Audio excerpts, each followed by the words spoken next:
तो राममूर्ति जोशी, प्रमोद शर्मा तो ये इस ब्लड बैंक में पार्टनर है। जो पूर्व एसपी था वो तो इस ब्लड बैंक में पार्टनर है, वर्तमान में पार्टनर है इनके। वो अभी आईजी बन गए और जांच भी ऐसे आदमियों को दी है जो इनका खुद का दलाल है।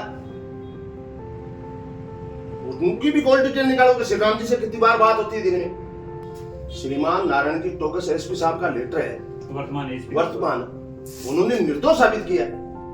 लोगों ने खून इस मकराना ब्लड बैंक को नहीं दिया है, लोगों ने खून दिया मुरावतिया परिवार को। ये आपको कैसे पता लगा कि आज मकराना ब्लड बैंक से रक्त है वो तस्करी के लिए जाए? एसओ साहब से हमारे ड्राइवर की बात हुई और उन्होंने फिर लाइव लोकेशन भेज दिया एसओ साहब को, जोबनेर वालों, और वो फिर गाड़ी को जाके पकड़ा। इनके सामने तो औकात ही नहीं है कि मेरे को धमकी दे दे।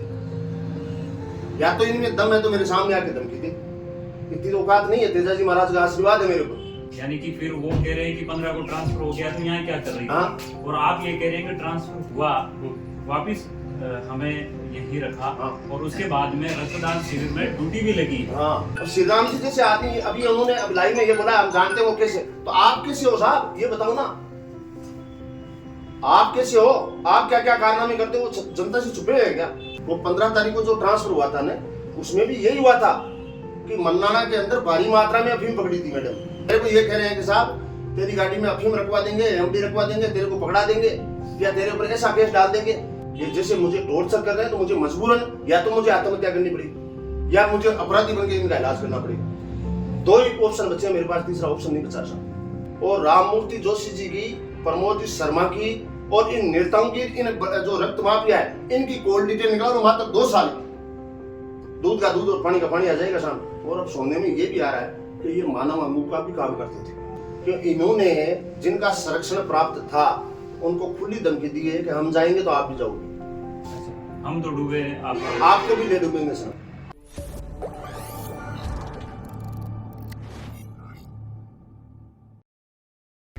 मकराना में 25 जनवरी को हुए रक्तदान शिविर के बाद में जो रक्त है उसकी कालाबाजारी का जो मामला सामने आया था, उसमें हर दिन एक नया अपडेट निकल करके सामने आ रहा है। इस मामले को जिन्होंने उजागर किया, जिन्होंने इस गाड़ी की रेकी की, जिन्होंने पकड़ाया, उस महिला हेड कांस्टेबल का नाम है राजकुमारी मीणा, और हमारे साथ में है उनके पति, जिन्होंने भी एक लाइव वीडियो सेशन के माध्यम से इस मामले को बहुत उजागर किया। और इनको भी उस मामले के बाद लगातार धमकियां मिल रही है और इनके ऊपर भी एक दबाव बनाया जा रहा है। तो हम इनके पास यहाँ आए हैं, जानते हैं कि पूरा क्या मामला था, किस तरह से ये घटनाक्रम हुआ, किस तरह से उसकी रेकी हुई, कौन लोग हैं वो धमकियां दे रहे हैं, क्यों दे रहे हैं, ये सारा मामला क्या है, इस पर चर्चा करेंगे। कुकड़ा जी, सबसे पहले आपका स्वागत। नमस्कार साहब। ये जो मकराना में जो रक्तदान शिविर का आयोजन हुआ और उसमें जो ब्लड है जिसकी तस्करी हो रही थी उसको पकड़ा गया था, उसमें जो महिला हेड कांस्टेबल है राजकुमारी जी, जो आपकी धर्म पत्नी है, बिल्कुल, उन्होंने भी एक वीडियो के माध्यम से अपनी जो भावनाएं हैं व्यक्त करी थी, सारी चीजें बताई थी कि उनको किस तरीके से रेकी हुई। आपके ये मामला संज्ञान में कब से आया था कि ये इस तरह का मामला होने वाला ब्लड को लेकर? देखो, सबसे पहले उसको बताया ही मैंने था। अच्छा, राजकुमारी जी को आपने? मैंने बताया था। मैंने कहा यार मेरे ये सुनने में आ रहा है कि ये जो रक्त है वो बिकता है। तो उसने कहा यार बिकता है या नहीं बिकता है, कोई ब्लड बैंक में जाता होगा, कल को अपन कोई कार्रवाई करे और कोई सही काम में जाता हो तो उल्टा पड़ जाएगी, तो अपने ऊपर आएगी। हाँ, तो अपनी पूर्ण जानकारी निकालो। तो हमने पूरी खोजबीन की, तो तब ये पता चला। अब ये लोग कह रहे हैं कि भाई 15 तारीख को ट्रांसफर हुआ, उसी ब्लड कैंप में 25 तारीख को मेरी पत्नी की ड्यूटी लगी थी। उसने खुद ने ब्लड डोनेट किया, जहाँ पुलिस अधिकारी भी खड़े हैं, वो आपको मैं फोटो दे दूँगा। ये आपने उनको बताया कि ब्लड बिक रहा है? बिक रहा है। और जो ये 25 तारीख को जो रक्तदान शिविर था उसमें जो कलेक्शन हुआ था उसमें मकराना ब्लड बैंक भी एक शामिल? बिल्कुल ठीक है। तो ये आपको कैसे पता लगा कि आज मकराना ब्लड बैंक से रक्त है वो तस्करी के लिए जाएगा? वो आज का हमें पता नहीं था। हमारी बस सबसे बड़ी फेलियर यही हो गया था, हमें ये पता नहीं था ये आज आएगा। हमें ये पता था कि ये ब्लड कैंप लगता है, उसके 2 दिन बाद में जाता है, तो हमें ये रेकी कर देते। अच्छा, आप उसी समय से रेकी पे लगे? रेकी पे लगे हुए थे, और तो हमें ये पता नहीं था कि आज ही जाएगा, नहीं तो अधिकारियों को बता देते सब दिन में। और ये और था कि रात को 12 बजे के बाद जाता है। तो शाम को मैं तो खाना खाने चला गया था, मेरे ड्राइवर वगैरह को यहाँ छोड़ के गया था। ड्राइवर इन्होंने मेरे को फ़ोन किया, बोला भाई साहब मैं तो इधर उधर हो गया था और पता चला कि ये गाड़ी निकल गई। तो मैंने कहा कहाँ? बोला मैं पीछे हूँ और गाड़ी मंगलाना पहुँच गई। तो जब मकराना हल्का तो क्रॉस ही कर चुकी थी, तो अब करे क्या भाई? गाड़ी निकल गई, अब इन अधिकारियों को सूचित करें तो भी कोई फायदा नहीं। गाड़ी निकल गई और मकराना हल्का छोड़ दिया, प्रदर्श हल्का छोड़ दिया, दो थाने लगते दोनों छोड़ दी, तो करे क्या? तो हमारे कोई मिलने वाले ने क्या है कि फ़ोन बोला मैं प्रबस वहाँ करता हूँ नवा, उन्होंने फ़ोन किया तो नवा सीआई साहब भी कहीं बाहर गए हुए थे, प्लस उनके ये समझ में नहीं आया कि रक्त चोरी का मामला है। उन्होंने सोचा किसी जरूरतमंद के लिए जाता होगा, उन्होंने इतना ध्यान नहीं दिया। फिर मेरी मिसेज ने जो पहले जो मेरे एसएचओ थे, जो आप गाड़ी जो उनके पीछे लगी हुई थी वो हमारी गाड़ी थी, आपकी गाड़ी थी, तो आपकी मिसेज उनके गाड़ी में थी या नहीं? वो घर पे थी, अच्छा, मेरा ड्राइवर था पीछे। फिर मेरी मिसेज ने जो जॉब में पहले एसएचओ थे सुरेश जी, उनके हमारे पास नंबर थे, उनको फ़ोन किया, 2-3 फ़ोन उनको किया तो उन्होंने रिसीव नहीं किया और ये गाड़ी जा रही थी फास्ट। इस दरमियान हम नए एसएचओ के नंबर वगैरह ढूंढ रहे थे, तब तक गाड़ी मात्र जोबनेर से 2 किलोमीटर बची थी। अच्छा, ठीक है। जब हमें पता चला अपने नए एसएचओ के नंबर मिले, किसी से अपने मिलने वाले से कंट्रोल रूम में भी फ़ोन करवाया, सारे प्रयास किए। एसएचओ साहब से हमारे ड्राइवर की बात हुई और उन्होंने फिर लाइव लोकेशन भेज दिया एसएचओ साहब को, जोबनेर वालों, और वो फिर गाड़ी को जाके पकड़ाया। गाड़ी भी जब वहाँ गई तो जयपुर की तरफ इंडिकेटर दिया उन्होंने, आगे पुलिस दिखी तो वो वापस भगा ली उन्होंने गाड़ी पचकोड़िया की तरफ। अच्छा, दिखते तो गाड़ी पीछे देके फिर पकड़ा दिया और वो आगे। अब सबसे बड़ी बात तो ये है कि दूसरे दिन इनको रवानगी दी थी। ये कह रहे हैं कि 15 तारीख को ट्रांसफर हुआ था। हाँ, एक ये जो उन्होंने जो स्टेटमेंट राजकुमारी जी का आया था ना, तो उसके बाद तो साहब बिल्कुल 15 तारीख को ट्रांसफर हुआ था। 15 तारीख को जिन का ट्रांसफर हुआ था उनका मौखिक कैंसिल कर दिया था, किसी को भी रवानगी। मैं आपको यहाँ रोकना चाहूंगा कि आज जब मोराउड़ के अंदर पूर्व विधायक श्री राम जी के वहाँ पे जो लोग इकट्ठे हुए थे, वहां पर भी इस चीज का जिक्र पूर्व विधायक महोदय ने किया कि जब राजकुमारी मीणा का ट्रांसफर 15 तारीख को हो गया तो फिर वो किस चीज की रेकी कर रही थी। एक सवाल तो ये पैदा होता है, तो मैं सबसे पहले ये जानना चाहूंगा कि ये ट्रांसफर का क्या मामला है, ये एक बार 15 को ट्रांसफर हुआ था, फिर वापस कैंसिल हो गया। हमने कहा साहब 2 महीने की बात है, हमारे बच्चे पढ़ते हैं, छोटे छोटे बच्चे हैं मेरे जुड़वा, वो स्कूल में पढ़ रहे हैं। अब इनका अगर ट्रांसफर कर दोगे तो अब इस दरमियान ना तो हम स्कूल चेंज कर सकते, क्योंकि सेशन लास्ट है, नए स्कूल में जाएंगे, वहाँ की नई बुक वगैरह लेनी पड़ेगी, सबसे हाथा जोड़ी की थी तो वो कैंसिल हो गया था। और ये कह रहे हैं कि रेकी कर रहे, तो उसी कैंप में तो इनकी ड्यूटी लगाई थी। 25 जनवरी को जो रक्तदान शिविर का और पूर्व मुख्यमंत्री जी आ रही थी, उसमें तो मैडम की आप रोजनामचे में देख लो ड्यूटी लगी, इसी थाने से ड्यूटी लगी। यानी कि फिर वो कह रहे हैं कि 15 को ट्रांसफर हो गया तो यहाँ क्या कर रही है, और आप ये कह रहे हैं कि ट्रांसफर हुआ, वापिस हमें यही रखा, और उसके बाद में रक्तदान शिविर में ड्यूटी भी लगी। और फिर 30 जनवरी को रवानगी दी है यहाँ से। फिर तो ये तो कहना गलत है। वो भी तब साहब इन्होंने माननीय श्री राम जी सर, मैं उनकी इज्जत करता हूँ, और वो विधायक रहे हैं, प्रधान रहे हैं, वो जनता के प्रतिनिधि है, मेरे को ऐसा अच्छा नहीं लगता उनके बारे में कहने के लिए। उन्होंने एसपी साहब को ये कहा है कि साहब हरदीन कुपना और राजकुमारी हनी ट्रैप करवाते हैं। या ऑन रिकॉर्ड है, ऑन रिकॉर्ड है साहब। आप किसी भी अधिकारी को, आप एसपी साहब को अभी फोन कर लो, आईजी साहब को फोन कर लो, वो तो हनी ट्रैप करती है। तो अगर हम हनी ट्रैप कर रहे हैं, मतलब हनी ट्रैप अगर कर रहे हैं, कर रहे हैं, इसका मतलब तो ये पुलिस फेलियर है। यहाँ के एसएचओ साहब क्या कर रहे हैं, यहाँ के डीवाईएसपी साहब क्या कर रहे हैं, वो खुद एसपी साहब क्या कर रहे हैं, हमें गिरफ्तार करो ना। नहीं तो अगर ये मामला था तो फिर उनको, अगर हम हनी ट्रैप कर रहे हैं तो हमें गिरफ्तार करो, क्यों नहीं पकड़ रहे हैं उनको? जब पता चल गया हनी ट्रैप कर रहे हैं। आज के 1-1.5 साल पहले यहाँ राममूर्ति जी जोशी एसपी थे, प्रमोद शर्मा नागौर एसपी थे, प्रमोद शर्मा यहाँ एसएचओ था। उस दरमियान मेरी मिसेज ने सिम्मू दर्जी से एमडी और अफीम पकड़ी थी। अच्छा। और वो था भंवरलाल का पार्टनर, पूर्व विधायक भंवरलाल जी राजपुरोहित। अच्छा। उन्होंने हमारे ऊपर ये आरोप लगवाया था और उस आरोप की जांच हुई है, बड़े बड़े अधिकारियों ने जांच की है, मकराना डीवाईएसपी साहब ने की है, डेकाना डीवाईएसपी साहब ने जांच की है, उसमें बिल्कुल निर्दोष साबित किया है कि भाई ऐसा कोई मामला नहीं है, हनी ट्रैप का कोई मामला नहीं है। और हमें हनी ट्रैप करने की आवश्यकता क्या है? हम कोई भूखे करके हैं क्या साहब? हमारा अच्छा बड़ा बिजनेस है, मेरी मिसेज नौकरी करती है, मेरी मिसेज के फादर है वो एडीएम है, तो हम इस इतने गिरे हुए आदमी और अगर हम हनी ट्रैप करें, मैं तो कह रहा हूँ गिरफ्तार करो हमें, हम हनी ट्रैप कर रहे हैं, करो हम अब श्री राम जी जैसे आदमी अभी उन्होंने अब लाइव में ये बोला हम जानते हैं वो कैसे, तो आप कैसे हो साहब ये बताओ ना, आप कैसे हो, आप क्या क्या कारनामे करते हो, जनता से छुपे हैं क्या? नहीं, उनका जो आज का स्टेटमेंट था कि अगर 15 तारीख को राजकुमारी मीणा का ट्रांसफर हो गया तो उसने रेकी कैसे करी, हाँ। एक सवाल ये था। उसमें आपने बताया कि उनका ट्रांसफर हुआ लेकिन वापस हो गया और 25 तारीख को उनकी ड्यूटी भी थी, चलो वो ऑन ड्यूटी है। और उन्होंने ये भी कहा कि अगर ये मामला उनके संज्ञान में था जी तो फिर उन्होंने यहाँ की लोकल पुलिस को, लोकल अधिकारियों को सूचित वो क्यों नहीं किया? इसीलिए तो करते ना, गाड़ी पकड़ के करते कि भाई मैं गाड़ी रुकाती अधिकारी को, कहती कि साहब ये खून निकल रहा आ जाओ, लेकिन वो गाड़ी क्रॉस, हमें ये पता था कि 2 दिन बाद निकलेगा। ये गलतफहमी ये हो गई थी हमारी कि ये गाड़ी 2 दिन बाद में जाएगी, यहाँ से निकल गई तो फिर यहाँ तो यहाँ का तो कोई मतलब ही नहीं है भाई, हल्का ही क्रॉस कर गई, और वो भी पर्पस थाने का भी हल्का क्रॉस कर गई, यहाँ से पुलिस पीछा करते थे तो पकड़ नहीं पाती। अब नवा ऐसे तो साहब को किसी ने सूचना दी तो वो भी समझ नहीं पाए, वो गलतफहमी में रह गए और गाड़ी थी स्पीड में।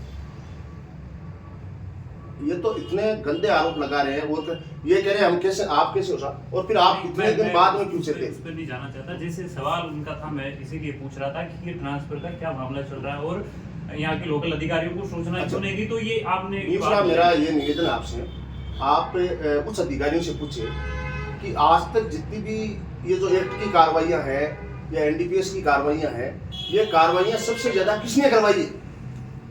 वो 15 तारीख को जो ट्रांसफर हुआ था ना, उसमें भी यही हुआ था कि मन्नाना के अंदर भारी मात्रा में अफीम पकड़ी थी मैडम। ये मन्नाना में भारी मात्रा में अफीम पकड़ी थी, तब उन्होंने ट्रांसफर करवाया था। अभी जो ट्रांसफर आप बता रहे हैं वापस कब हुआ?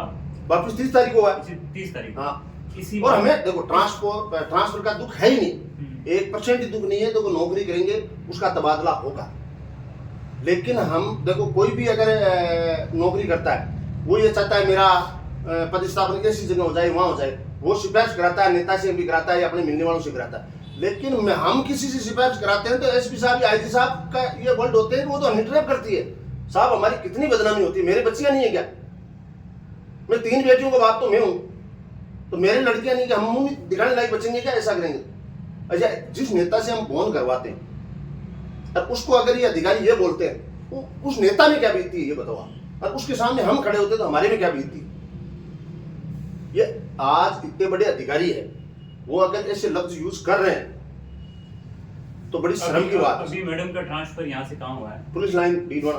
अच्छा, डीडवाना हुआ, ज्वाइन कर लिया उन्होंने? वहाँ ज्वाइन कर लिया। अब मेरी स्थिति ये है, आप स्कूल में जाके पता कर लो, जब से ये खून पकड़ा है उसके नेक्स्ट डे से मैं मेरे बच्चों को स्कूल नहीं भेज रहा हूँ। आपने मेरे को रोज धमकियां मिल रही है। लाइव में जो जिस तरह का जिक्र किया है, इन्होंने जिक्र किया था, हमने जब इनका लाइव सेशन देखा तो हमने इनसे बात करी और यहाँ आए। आपने कहा कि उस मामले के बाद में लगातार हमें धमकियां मिल रही हैं। बिल्कुल धमकियां मिल रही है। मेरे को ये कह रहे हैं कि साहब तेरी गाड़ी में अफीम रखवा देंगे, एमडी रखवा देंगे, तेरे को पकड़ा देंगे या तेरे ऊपर ऐसा केस डाल देंगे। तो साहब करें क्या बताओ? हमने कोई गुनाह कर दिया? ये सच्चाई जनता के सामने लाके गुनाह तो किया नहीं। हमें मिलनी चाहिए थी शाबाशी, उसकी जगह मिल रहा है हमें दंड। मतलब निडरता के तौर पर आपको जो ये हमने गलत काम कर दिया। और गलत काम जो भी एमडी अफीम आज तक मैडम ने पकड़ी है तो वो अधिकारियों के निर्देश में पकड़ी है, ये तो नहीं उनके निर्देश में नहीं पकड़ी, वो अपने आप मर्जी से थोड़ी पकड़ी है। एक तरफ तो अधिकारी कहते हैं कि ये कार्रवाई करो, और जब कार्रवाई करते हैं तो ये दंड मिलता है। और रही बात, चलो मेरे मिसेज का ट्रांसफर 15 तारीख को हो गया था, राजस्थान पुलिस पूरे राजस्थान की एक है, क्या वो जानकारी नहीं जुटा सकती, वो रेकी नहीं कर सकती? इसी जिले में जो थी, ये तो चलो पुलिस में अगर आम आदमी भी तो रेकी कर सकता है। फिर उस पे क्या प्रश्न होता है? वो आम आदमी होता है साहब, मार देते ही है। जब मेरे में जो बीत रही है, मैं यहाँ का प्रतिष्ठित आदमी हूँ, मेरा भाई सरपंच है, अभी 8% बूढ़सू गांव का सरपंच है। अच्छा, बूढ़सू। हाँ, मेरा छोटा भाई सरपंच है। हम उद्योगपति, हमारी मार्बल की गोडाउन है, मार्बल फैक्ट्रियां हैं, और ये आरोप लगा रहे हैं कि हम हनी ट्रैप कर रहे हैं। इनकी शर्म मर गई। अगर हम हनी ट्रैप कर रहे हैं ना और आपके पास सबूत है तो हमें पकड़ो, या फिर आपके पास कमीशन जाता है। आपको धमकियां मिली है, हाँ। किन लोगों के द्वारा मिली? आपने अभी तक उस पर कोई कार्रवाई शुरू करी? क्या कार्रवाई करूं साहब? नहीं, कोई एफआईआर वगैरह? किनके कराऊं? ये तो खुद राजनेता है। इनके आदमी को तो अब धमकी कैसे मिलती है?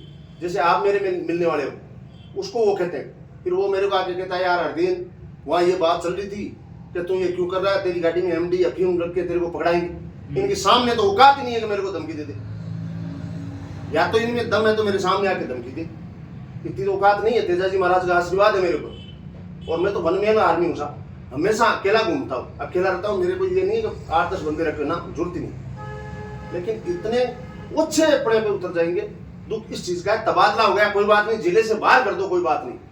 आपने कोई लिखित में कहीं पर भी कोई एप्लीकेशन दी भाई मेरी जान को खतरा है या मेरे परिवार को जान? मैं नहीं, किन से उम्मीद करूं? ये राजनेता तो खुद मिले देंगे, उम्मीद क्या करूं? बताओ, जो अधिकारी मैं किसको दूं? जो एसपी आईजी ये कह रहे हैं कि वो तो हनी ट्रैप करती है, मैं उनसे उम्मीद करूं कि मेरी सुरक्षा करेंगे? मैं उनसे उम्मीद करूंगा कि मेरी सुरक्षा करेंगे? मेरे 22 साल की बेटियां हैं, वो बाजार में जाती मुंह दिखाने लायक बचती है कि नहीं इनके नीच हरकतों की वजह से? बताओ, हमें तो आत्महत्या करनी पड़ेगी अगर ऐसा करेंगे तो। अगर ऐसा आप पे बताऊं, आपके ऊपर ये आरोप लगते हैं कि हनी ट्रैप करती है आपकी, और साइकोलॉजिकल प्रेशर उस पे होता है, ठीक है, और पब्लिक ये कहती है, तो आप क्या करोगे? बताओ। इन्होंने हमारी जांच भी हो गई उसमें कुछ निर्दोष है। मैं आपको भी डॉक्यूमेंट दूंगा साहब।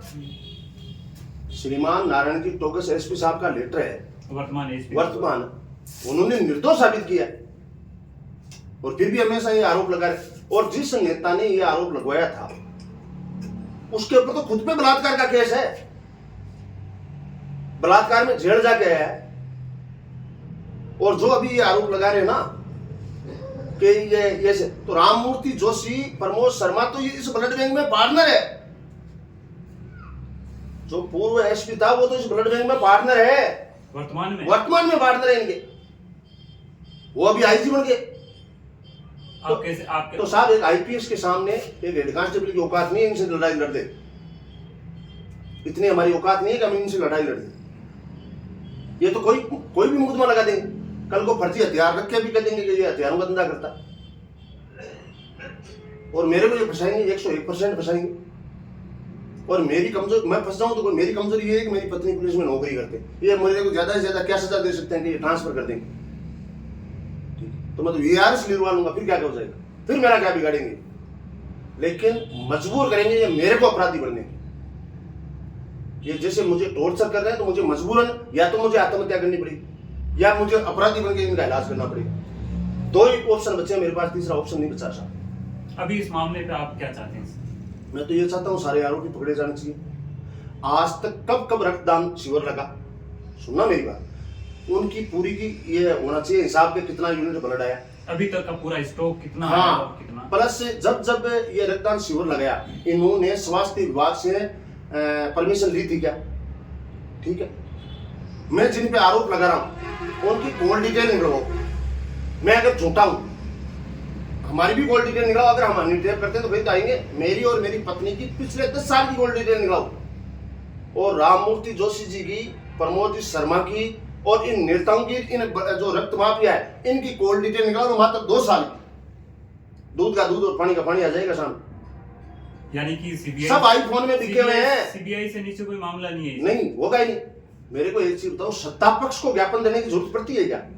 आज तक मैंने तो ज्ञापन देते हुए या धरना देते हुए विपक्ष को देखा है, सत्ता पक्ष को कहां जरूरत पड़ेगी? ये दुनिया को बना रहे पागल। जनता है इनके पीछे चल देती है, चलो ठीक है साहब, किसी का कोई दबाव है, किसी का कोई दबाव है, किसी का तो बेटा नौकरी कर रहा है तो कल कोई इनके खिलाफ हो जाएगा तो उसका ट्रांसफर करा देंगे, किसी का कोई मुकदमा चल रहा है, किसी का कुछ चल रहा है, कोई रिश्तेदारी से दबाव है क्योंकि जाट बाउल एरिया है तो कोई किसी के बेई है, कोई किसी के बेई है, तो वैसे दबे हुए, तो करें क्या? बताओ।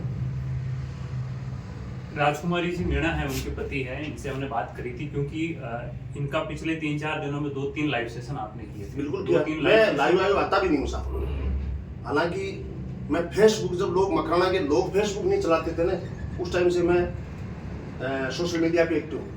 जब गूगल का आउटपुट आता था ना तब से हूँ, लेकिन मुझे ये लाइव आने का और आने का आपने जो लाइव में जिक्र किया कि मुझे जो धमकियां मिल रही हैं और हमें जो टॉर्चर अलग अलग तरीके से टॉर्चर मिल रहा है, तो हम जब मकराना में जो एसडीएम को ज्ञापन देने का कार्यक्रम यहाँ के पूर्व विधायक श्री राम जी बिंचर और उनके द्वारा रखा गया था, हम मकराना आए तो हमने इनसे संपर्क साधा कि आखिर पूरा क्या माजरा वो हमने समझने की कोशिश करी।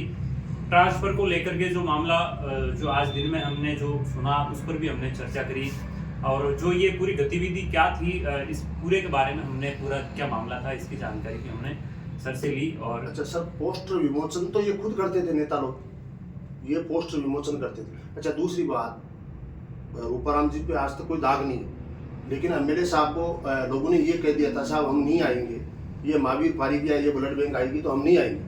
ये तो रूपाराम जी सुनो, उन्होंने खुद ने कहा कि ये खून बेचते हैं साहब। उन्होंने कहा कि मुझे उनको पहले आभास हो गया था। दूसरी बात से जो ब्लड ले रहे थे वहाँ 10 ब्लड बैंक थे। आज अपन कहीं चिरनी लेने जाते हैं, एक थैली में 1 किलो है, एक थैली में 1.5 किलो है, दूर से पता नहीं चलता है, अंतर का पता चलता है। फिर उनका कर्तव्य ये बनता था कि लोगों ने खून इस मकराना ब्लड बैंक को नहीं दिया है, लोगों ने खून दिया है मुरावतिया परिवार को, उनकी भावनाओं से उनसे जुड़े हुए हैं हम। मेरी पत्नी ने भी लाइफ में पहली बार खून दिया है, वो भी हाँ।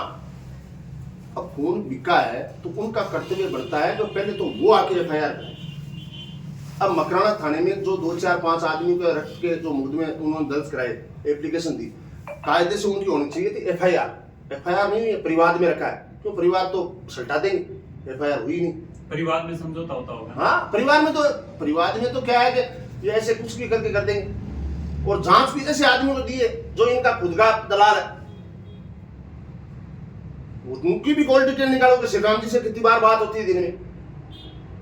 एक पुलिस वाले को क्या जरूरत पड़ती है कि किसी राजनेता से दिन में 10 बार बात करने की क्या जरूरत पड़ती है? बताओ, किसी राजनेता से दिन में 10 बार किसी पुलिस वाले को जरूरत पड़ती है क्या? नहीं, इस पे मैं नहीं जाना चाहूंगा कि वो 10 बार कहाँ जरूरत पड़ती है? अपना मैटर है, वो जो भी है वो जांच का विषय वो अपना। लेकिन इनकी किसी की कॉल डिटेल नहीं निकलेगी, कोई कुछ नहीं होगा, ये मामला दबेगा और सजा मिलेगी हम जैसों को जिन्होंने इसको उजागर किया। और हमने उजागर इसलिए किया कि ये मानवता की हत्या है। लोगों के साथ चलो ये ब्लड गेम महीने में 1 बार भी लगाते, कोई 6 महीने में लगाता, ये तो महीने में 4-4 बार। अगर आप नेताजी है और आपकी भैंस का जन्मदिन है ना, तो उसके ऊपर भी फलान जी नेताजी के भैंस के जन्मदिन उस पर हम ब्लड गेम लगा रहे। इन्होंने तो अपना धंधा बना लिया था साहब ये। और अब सोने में ये भी आ रहा है कि ये मानव अमूल का भी काम करते थे। अब ये जांच का विषय है। देखो, मैं इस मैटर में नहीं जाना चाहता कि जो लोग चर्चाएं कर रहे हैं कि यहाँ के कुछ लोग हैं जो बाहर व्यवसाय करते हैं और यहाँ से अनपढ़ लोगों को वहाँ लेके जाते हैं, फिर उनका शायद प्राइवेट कंपनियों से जो लाइफ इंश्योरेंस करवाते हैं, फिर उनके साथ में कोई एक्सीडेंट का ऐसा कुछ वो गुमशुदा हो जाते हैं, ऐसा दिखाते हैं, फिर उसकी कुछ राशि घर वालों को सुनने में मेरे ऐसा है। ये जैसे लोग बुजुर्ग बातें कर रहे थे, इस पे मैं क्लियर नहीं कह सकता, उन्होंने ओपनली स्टेटमेंट बोला सर थाने में एक मुकदमा दर्ज है, आज के हो गए 2-4-5 साल। एक कुमाऊं का लड़का है, शायद मोला सर के पास में गांव है फोगड़ी या थेपली, वहाँ का लड़का है, वो बेंगलोर में गायब हो गया, आज तक पता नहीं चला अभी तक। हाँ, कई लोग गायब हुए। और आपको ऐसा लग रहा है क्या इन नेताओं के बिना संरक्षण के इतना बड़ा कारोबार हो जाएगा? लग रहा है बेखौफ खून ले जा रहे थे। अभी उनमें कितने लोगों की गिरफ्तारी हुई? उनमें 5 की हुई है, 3 तो वो जो लेके गए थे, उनमें एक तो वो सरवण सिंह बेचारा ड्राइवर, उसको पता ही नहीं था। एक वो कोई लड़का बता रहे अमीन, उसको ऐसे ही कोई बुलाया था, चलो तेरे को घुमा के लाता हूँ, वो तो जांच में विषय है, जांच का विषय। एक महावीर को पकड़ा है। तो मैं जब से इनका हुआ मैं रोज जोगनेर थाने जाता था। महावीर को गिरफ्तार किया जिस दिन, उसके 3 दिन बाद में तो गिरफ्तारी दिखाई, दोपहर के आसपास बाद में उनको गिरफ्तार किया गया था। और उससे पहले उन्होंने सोशल मीडिया पे बहुत सारी पोस्टें की, मैं इस तरह कर लूंगा, फांसी खा लूंगा, चौराहे पे खड़ा हो जाऊंगा। कोई नहीं खाएगा। और रही बात ये जो बाकी के मुलजिम है, इनको क्यों नहीं पकड़ रहे? अजी मैं जोगनेर थाने में देखता था, उसको 5 स्टार सुविधाएं मिलती थी। एक इसमें कोई पत्रकार था, हाँ पत्रकार थी, बिना पुलिस की मार के सच्चाई सामने नहीं आई, और पुलिस की मार इनके पड़ेगी नहीं, क्योंकि इन्होंने जिनका संरक्षण प्राप्त था उनको खुली धमकी दी है कि हम जाएंगे तो आप भी जाओगे। अच्छा, हम तो डूबे, आपको भी ले डूबेंगे सर। तो आपने मारवाड़ी में कहावत है, छाड़ी पकड़ियो नार नार जे छोड़े तो खाए, आम की कहानी बात। तो पूरा जो मामला था इस पर हमने जी से बात करी। क्या जो कंट्रोवर्सी पिछले 2 दिनों में चल रही थी, राजकुमारी मीणा के ट्रांसफर को लेकर के, उनकी रेकी को लेकर के, सूचना को लेकर के, आपको मिल रही धमकियों को लेकर के, जो इन्होंने सोशल मीडिया के माध्यम से जो सूचना हमें दी गई थी, उस पर हमने चर्चा करी और अंततः आज का जो प्रदर्शन था उसमें यही मांग करी गई थी कि इसकी सीबीआई जांच हो और इस पर आगे जो अपडेट होगा मैं आपसे साझा करूँगा। धन्यवाद सर। जय तेजा जी।